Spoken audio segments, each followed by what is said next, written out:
Countdown for blastoff. X minus 5, minus 4, minus 3, minus 2, X minus 1.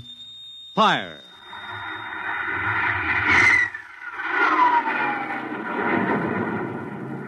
From the far horizons of the unknown come transcribed tales of new dimensions in time and space.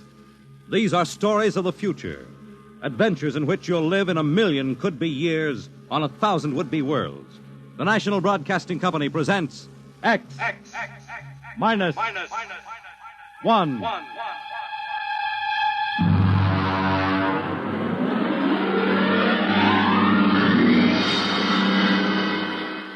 Tonight, Universe.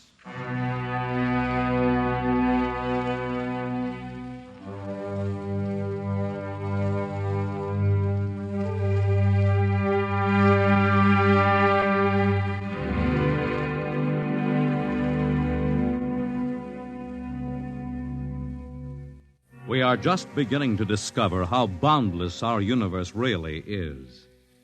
And yet, as man reaches out to the stars, out toward infinity, ironically enough, he may be building himself a new kind of prison. What would it be like to live all your life in a world no larger, say, than a single gigantic rocket ship bound on an endless mercy?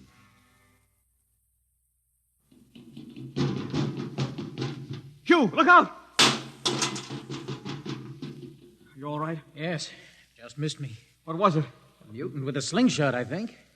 Must have dashed down that passageway. Want to go after it? Oh, we'd never catch it, Alan. It's probably 12 decks above us by now.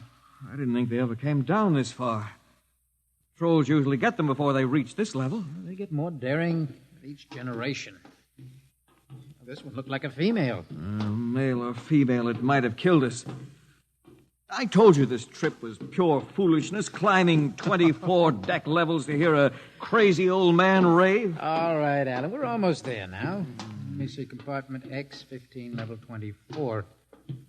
This is the place. This area smells as if it hadn't been visited by a sanitation crew for generations. This part of the ship is almost deserted. Yes? Is this the compartment of John the Witness? Who are you? My name is Hugh Heinlein, cadet from Scientist Barracks. This is my friend Alan Mahoney. What do you want of John the Witness? Well, only to talk. Are you a believer in Jordan? Naturally. I have heard that there are those among the younger scientists who doubt the word of Jordan. To doubt is death. We're not heretics. Ah, enter.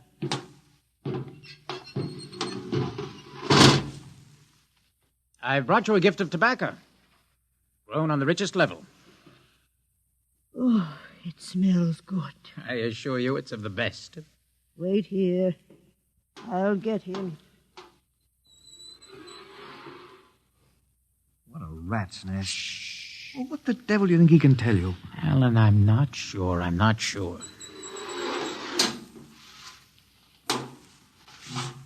Well? Are you John the Witness? I am. Good evening to you. I'm Hugh Heinlein. This is my friend, Alan Mahoney. What brings a gentleman of the scientist class to my humble compartment? I've heard that you and your parents before you have been keepers of the legend of the ship. Since Jordan gave the word. I'm anxious to hear the word as Jordan spoke it. Why? Because our young scientists, well, among them there have been some who talk against the word. There are regulations against such heresy. Still, some of them say the ship has no purpose. They say that we are here accidentally, that we have no more grace in Jordan's eyes than the most deformed mutant who dwells in the highest level of the ship. What shall I say to you? Well, I wish to hear the word from the mouth of one who knows, in order that I may become more convinced. Sit. You have a gift for the witness? The finest tobacco. Good. I will dim the lights. Now pay close attention, for these are the words as my father's father's father gave them to his son's son's son. This is how the ship came into being, how our people were created.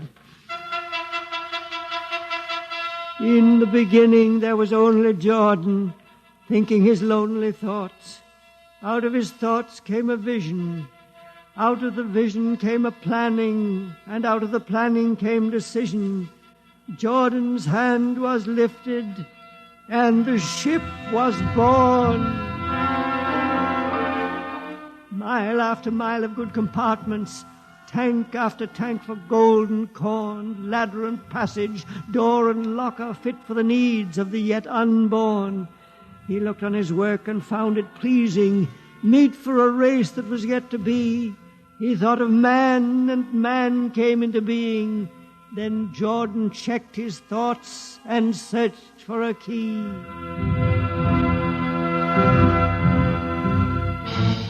Man untamed would shame his maker. Man unruled would spoil the plan.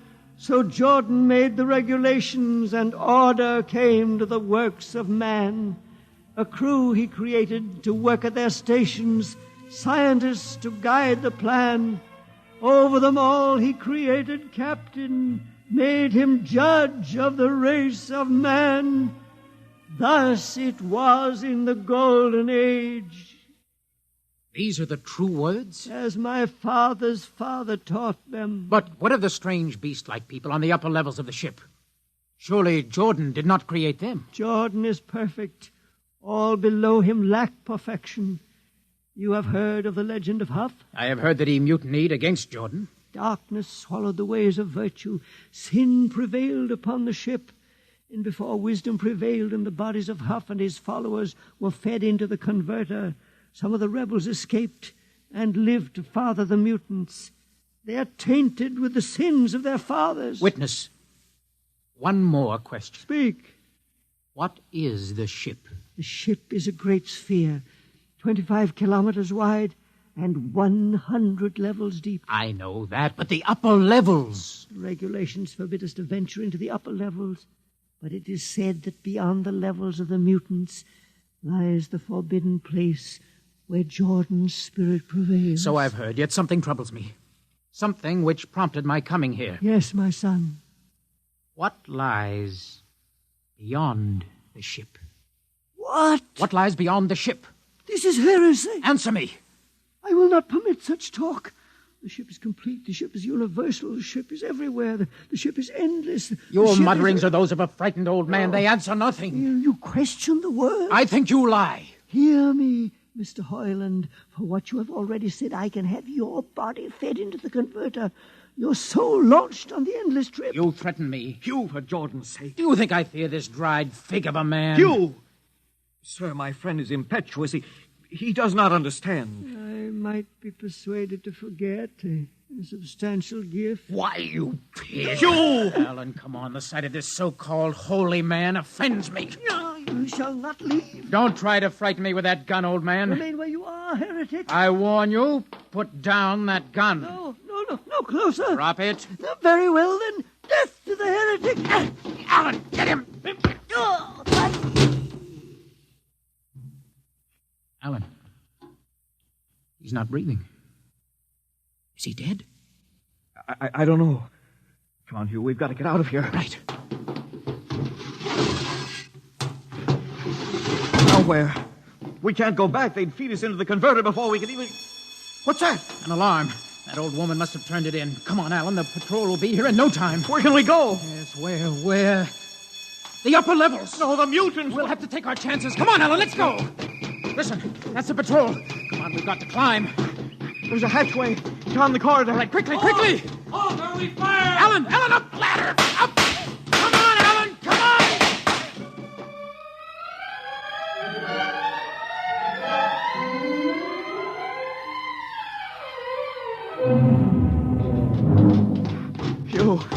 Hugh, wait. How far are we from the outside wall? Judging by the slope of the deck, about 2 miles. Alan, let's try this passageway here.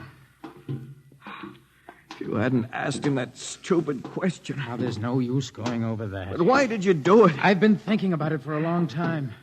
When he began to give me those stupid, pat answers, well, I just saw red, I guess. Who are you to question the ways of Jordan? When you asked me to go with you to visit the witness, I I thought you wanted spiritual help. I never dreamed. I'm sorry, Alan. I'm sorry. I couldn't foresee this. Wait a minute. What? I saw something move. Where? Near that bulkhead. I don't see anything. Maybe my eyes are going bad. Listen! You behind us! Alan, look out!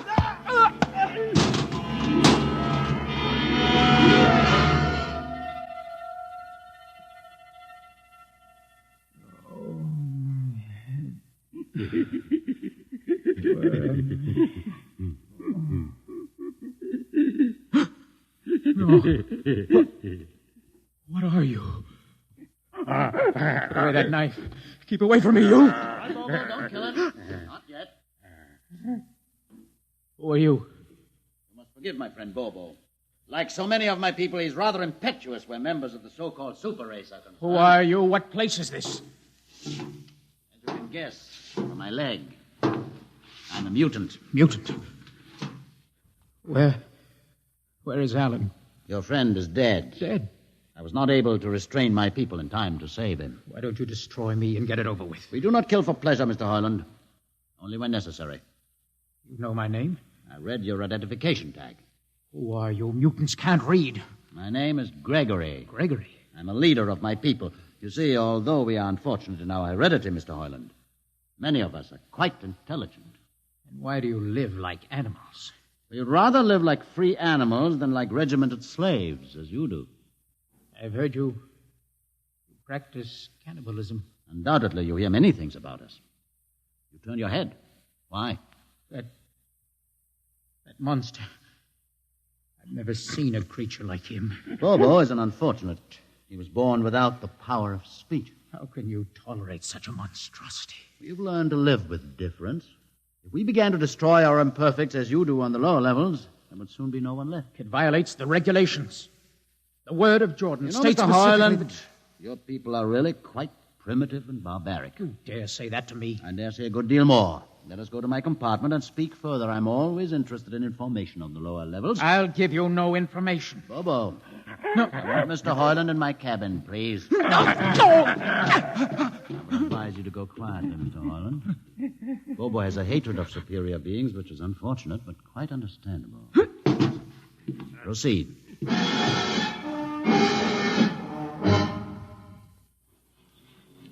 Enter, Mr. Heinlein. This is where you live? Yes. But you have books. Stolen from your libraries, Mr. Heinlein. Compton's Astrophysics, Philosophy of Interstellar Navigation, Celestial Mechanics. You've read these? Most of them. I had no idea that you... Why did you bring me here? What do you intend to do? Do you believe in Jordan, Mr. Heinlein? There is no other belief. And the trip? I suppose you believe in the trip, too. What else is there to believe? When you die, your remains are fed to the converter, and your soul makes the trip. And where does the trip take you? Why, to Centaurus, of course. Ah. And where or what is Centaurus? Centaurus is... Mind you, I'm just telling you the orthodox answer. Centaurus is where you arrive when you've made the trip. A place where everybody is happy and where there's always good eating. And you believe this? Well, the peasants believe it literally, but many of the younger scientists, like myself, know it is figurative and symbolic. Why do you ask? Did it ever occur to you, Mr. Heinlein, that the trip is exactly what your peasants believe it is? What? And that the ship and all the crew were actually going somewhere, moving?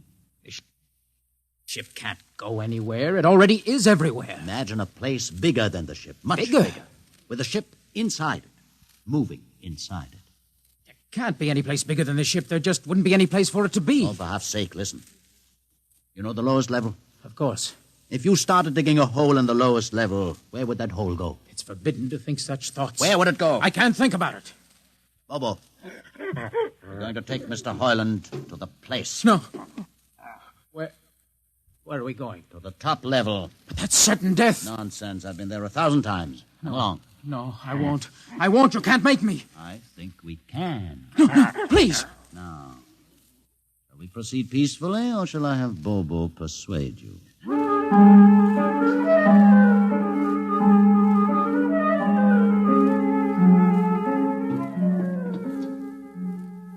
door, Bobo. Inside.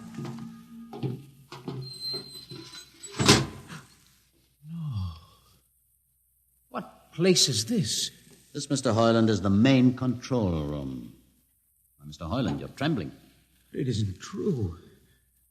No, there's no such place except in mythology. Ah, you younger men are so wise, Mr. Hoyland, except for one thing. This happens to be the main control room of the ship. Main control? But it's just a huge room with an instrument panel. And what did you expect? How do you know this is the main control room? See these instruments? Using them, the navigator many hundreds of years ago actually steered the ship on its voyage. I don't understand. I didn't suppose you would. Sit down. Very well. Look up. What do you see? A huge shield. Watch it for one moment, Mr. Hoyland.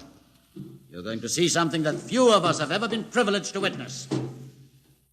What are you doing? I'm dimming the lights. Don't be frightened. Keep your eyes focused on the shield above us. Ready? Watch.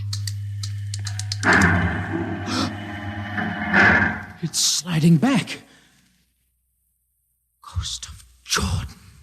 Well? What am I seeing? The universe, Mr. Hoyland. The universe in all its beauty. The stars, the planets, the suns and moons and constellations. No, it can't be. The ship is the universe.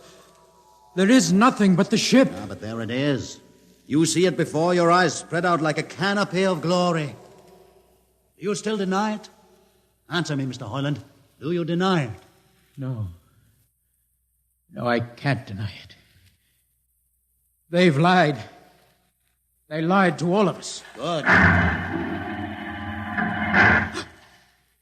have showed this to others of your people whom we captured, and though they saw it before their very eyes, they would not believe it. Please tell me all about it. Tell me the truth about the ship and about the universe. What are these things? How did this come about? Many thousands of years ago, on a planet like those you have just seen, a planet called Earth, a scientist named Jordan decided to build a ship that would carry men from one planet to another. For many years, Jordan and thousands of others studied and planned. And when they were finished, they built the ship. A ship so large that it had to be assembled in its own orbit beyond a place called the moon. 60 years it took them to construct. And when it was finished, a whole new science had been conceived. Then the trip was begun. The trip that was to land a colony of Earthmen on a far-off planet called Centaurus, millions of light years beyond the furthest planet ever reached before. How do you know these things? Among my books are the log, which Jordan himself kept, and the records of the journey for the first 40 years. What happened? There was a mutiny. A man named Huth led a rebellion of those who wanted to turn back. In the struggle, the navigators were killed. The crew fell into a state of anarchy. In the years to follow, small groups of men tried to organize the ship for navigation, and each time they failed. Finally, the whole idea was abandoned. And so, for centuries, we have swung in space, unmanned, undirected, living in a lost world of our own making, without purpose, without direction. Why have you told me this? Can't you guess? You want to finish the trip. Yes, but I can't. You can't? Look at me, Mr. Hoyland. You see, a mutant, a man with a twisted leg. My people are outcasts, condemned to death if we so much as set foot in the lower levels of the ship. The main drive is in the lower levels where my people are forbidden to go. No. It would mean that both our people would have to work together. Our differences encouraged rather than denied. All right. I'll see the captain himself. I have an uncle on the Central Board. I'll tell him what I've seen here. And do you think he'll believe you? Send one of your people with me. That's asking a good deal. I'm risking a good deal by going back. Very well. Bobo will go with you. Bobo? He can't talk. There will be no need for talk. I will write a message guaranteeing safe conduct for a group of unarmed scientists to visit the main control room. Bobo will take you safely through our territory. What happens when you reach your own level is up to you.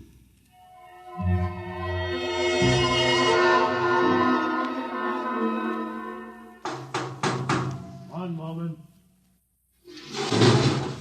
Yes, what? You? Quick, Uncle, let us in. Hey, but this mutant... He's harmless. Please, Uncle, please. Now, what is this? You're wanted for... I know all about that. Uncle, listen. I must see the captain. The captain? Are you mad? Uncle, you're a council member. You can get me to see He'll him. kill you. You're wanted for heresy. I don't care. I must speak with the captain. Now, Uncle, you're close to him. You can arrange it. I don't understand. Listen to me. The ship is moving. I can prove it. Do you understand? There is a purpose in the ship. I don't understand what you're babbling about. Now, never mind. Just talk to the captain. Tell him I have information of tremendous importance. Tell him I've arranged a truce with the mutants. Truce? Here, show him this paper. Signed by their leader. Do it, Uncle, for my sake. I don't know what... Uncle, please, if I'm to die, let this be my last request to you. Very well. I'll speak to the captain.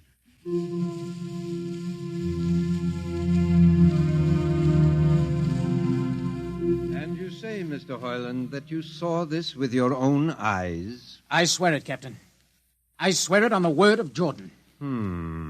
Let me see the paper again. Commander Erst, what do you think? I don't know, sir. It might be a trick. I guarantee you safe conduct. If these things are as Mr. Hoyland reports them, it would pay to risk a few lives. The man is a convicted heretic. Still, we must not discount his word. He has a safe conduct, and the mutant risked its life coming with him. I think we might investigate. Captain, you mean you will do it? I will have an expedition outfitted. Dismissed, Mr. Hoyland. Thank you, sir.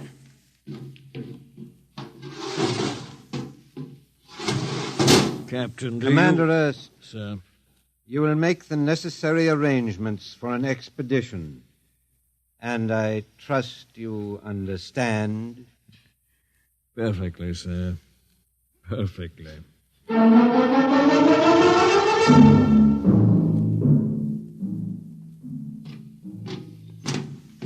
Lieutenant. Mr. Harlan? You better halt your men here. This is the spot. Patrol! Halt! Well, I see no welcoming party of mutants. There'll be none. Their leader will meet you inside the main control room. You don't say. And just where is this main control room? Beyond that door. I see. All right, men. Ready up. Lieutenant, why do you ready arms? In case of ambush. Ambush? Now, wait a minute, Lieutenant. What are those men doing with that ray gun? Just aiming it at the door. Are you mad? No, Mr. Hoyland, but most certainly you are to think that we could be lured up here to be slaughtered with a fantastic story about some mythical control room. Guns ready, sir. Lieutenant, I warn you, these people have acted in good faith. You can't break that faith. Oh, mutant! Come out! For Jordan's sake, Hold it. Lieutenant. A little too quiet for comfort. Mutant! Open the door! Please, Jordan, don't let anything happen. Don't let... All right, it's opening. Ready, men? Someone's coming out. Steady. Gregory, stay back! You fools! You've killed him! Here come the rest of them. Fire! Fire!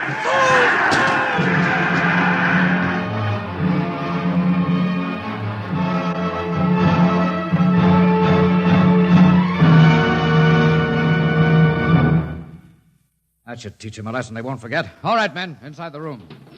Come along, Harlan. You're under arrest as a conspirator in this ambush. Ambush, you fool. You blind, stupid fool. All right, that'll be enough. You've been inside this place before? Yes. What's this machinery? These are the controls he would have used to steer the ship. Gone out of his mind, Lieutenant. Steer the ship? Who? The leader, the one you killed.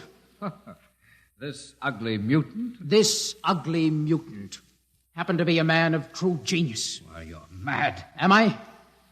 Lieutenant, this man had a vision which would have saved you, but you chose to kill him because you couldn't stand the sight of his difference from you. Shut up, Heinlein. Don't listen to him, man. You can't shut your eyes, and you can't shut your minds, and you can't shut your ears to this! The roof's moving back! Yes, look! Let the vision of this confound your ignorance and blind your eyes. This is the heritage of stars and open skies, for which men have yearned for centuries. Try to destroy this, and you will only destroy yourselves. Death to the heritage! But I say to you that you can't keep this from our people. They will seek it out. The ship will be manned, and the ship will be steered, and there will be freedom, purpose, and respect for ourselves. This is your heritage. Look upon the universe. Kill him!